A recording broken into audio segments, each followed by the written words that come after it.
Assalomu alaykum, Yorqinbek o'z kanalining obunachilari hamda chorva ishqibozlari.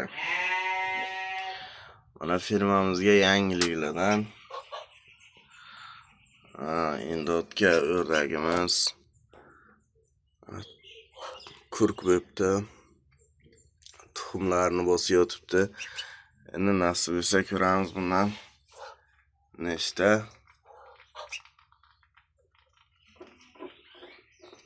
o'rdakchalar chiqadi. Xudo xolasa.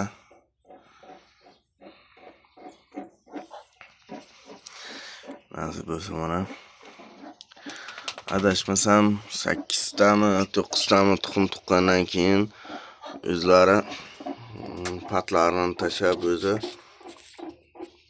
mana shunaqa qilib o'tib chiqmayapti ham. Yem yeyishga yo boshqa qilishga. Buni biladiganlar bo'lsa menga aytib o'rsalaringiz. Xo'sh, agalar bu tuxumni o'rab olibdi.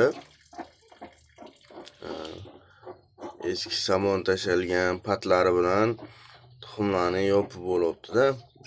Bu aylantirishlariga qiynalmaydimikan? Tuxumni tovuq tuxumini aylantirib turadi.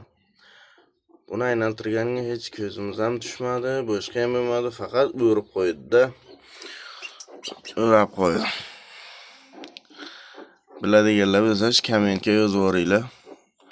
Hammalarga rahmat. Siz bilan Yorqinbek o'z kanali bo'ldi. Sog' bo'ling, salomat bo'ling. Bitta like bosib qo'yish esdan chiqib qolmasin.